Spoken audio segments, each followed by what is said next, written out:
Staying Alive with me, Lesseos. I'm so happy that you're here and you've tuned in. I want to know what makes you feel alive. I'm telling you, what makes me feel alive is giving back and helping other people and making them happy and seeing them smile. And food makes me excited. Food makes me so happy. And other people's stories. Today we're going to get into he's just an absolute legend. He really is a legend in Las Vegas. He's a legend in Hollywood. He's a legend in everybody's heart, including mine. His name is Fred Doumani Sr. Fred, I just wanted to introduce you to our YouTube audience. And thank you for joining me on Staying Alive with Mimi Lesseos. Thank you for asking me. I wanted to bring you here today to just to have you tell your story and where you came from and what made you happy then and what's going to make you happy now and during this pandemic, what has made you happy? You know, don't you think that the different stages in our lives, we have different happiness? Yes, I think so. Yeah, and so you were born in 1935, 86 years old. How does that feel? You just turned 86. That's amazing. You've seen so much. Thank you. You know, you were born in Los Feliz, in Los Angeles. I was born in Los Angeles. I want to start what made you happy back then. I want to start when you were like 10 years old. And when you were 10 years old, you were going to a military school. And you went to a military school for 12 years? Yeah, 11 years. Yeah. So from 5 years old to 17 years old? Yes. And that military school was? Black Fox Military Institute. It was a great school, 10 kids to a class. The schooling was tremendous, great teachers. I love the school. I was very happy there. And what did you learn in this military school? Well, first of all, the great thing about it, they talked about how great America was and how it was a privilege to be an American. And we loved the flag, we loved our country, we loved our forefathers like George Washington, Thomas Jefferson. Unfortunately, I hear schools have sort of drifted away from that, and that's very unfortunate. Because I think love of country is very important. You can't be happy in a country you don't love or you think has done wrong. Exactly. And your parents were always talking to you and helping you. And in 1945, I saw the end of World War II come to a close. I saw it was great. In Los Angeles, in the 40s and 50s and throughout most of the 60s, Yeah. was just a fabulous city. Oh, I bet. And you go out just a couple miles and orange groves. I was going to say, tell me about the orange groves. Yeah, orange groves. And, you know, within 100 miles, you can be in the desert in beautiful Palm Springs, or you could be on the beach. And I thought Los Angeles was just marvelous. And great people running the city and the state. It was really a good time to be born. Wow. Graduated Black Fox and then went to the University of Southern California for 4 years, where I got my bachelor's degree. And I got to tell you, USC was probably the best 4 years of my life. Just a great university, absolutely the greatest teachers, and it was just a joy to go there. And at that age, what made you feel alive?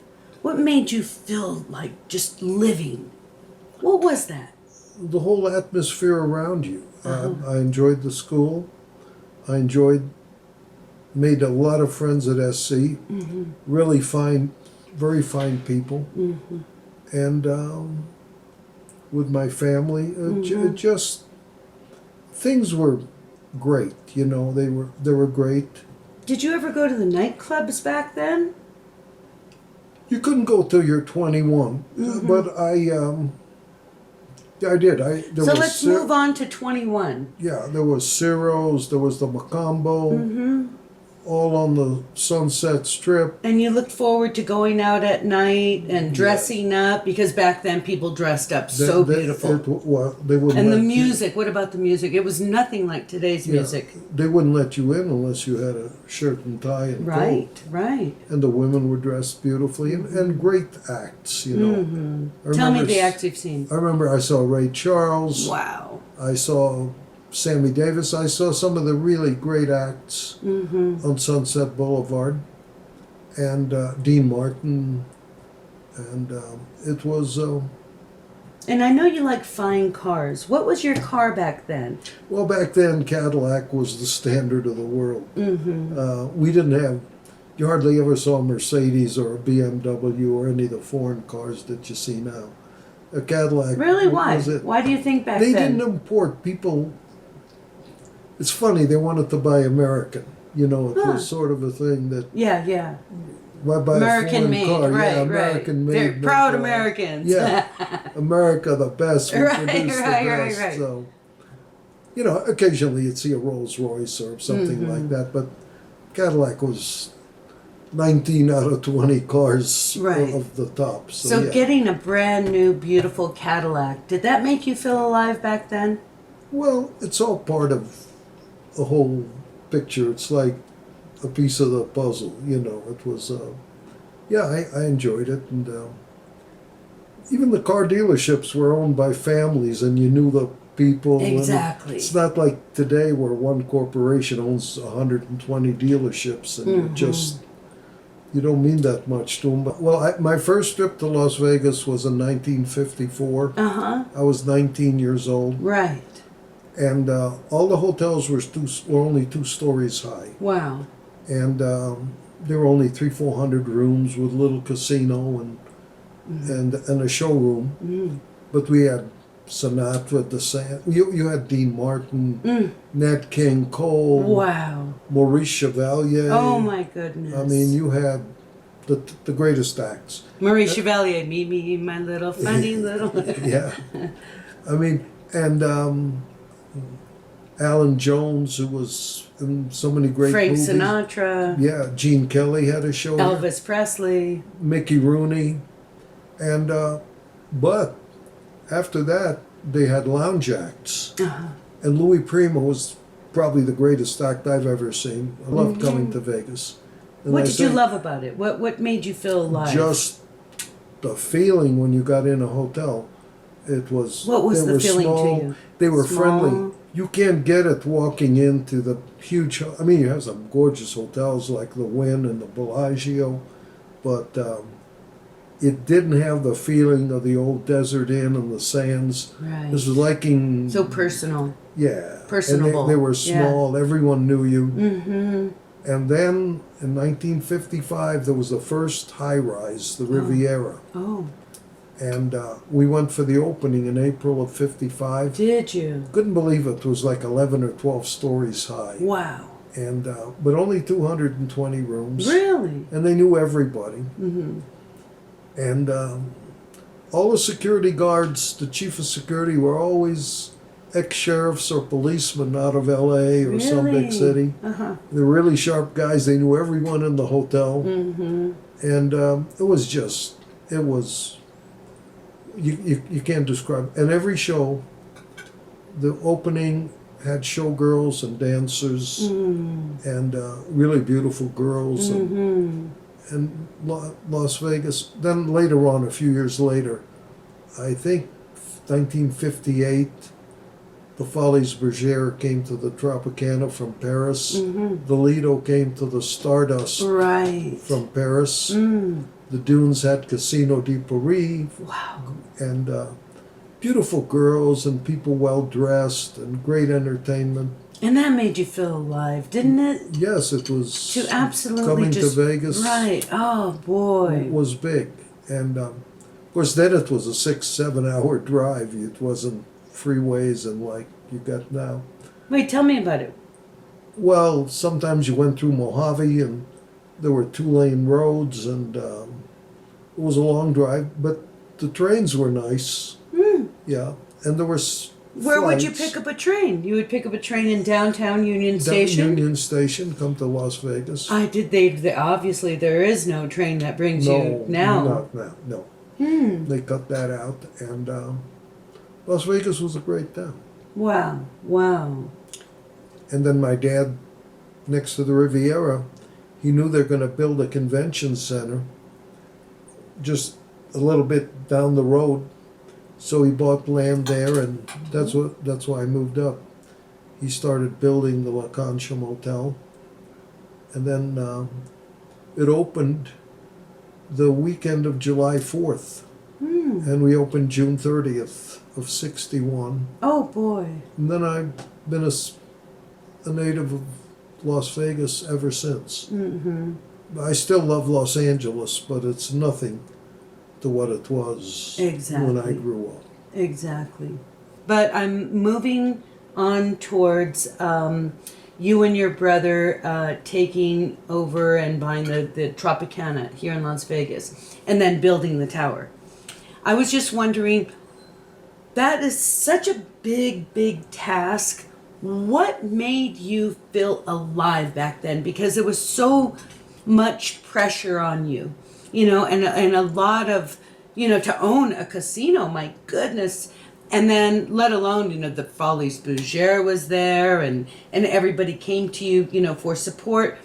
What made you happy back then? Because that's a lot of pressure, and so you had to escape to a happy place. Well, we were so busy. There's no time to be sad or happy. You knew you had a job to do, and you had to do it. And we got an analysis that the Tropicana only had 500 rooms, and it would never make money with 500 rooms because we had 2 showrooms, a lounge, where we had some of the greatest acts. I don't know if you've ever heard of Harry Owens and his Royal Hawaiians, but he had beautiful music, Hawaiian Wow. music. And we had one lounge act after another.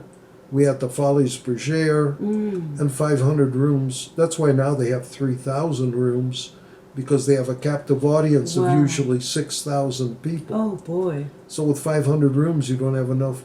So we knew we had to build a high-rise.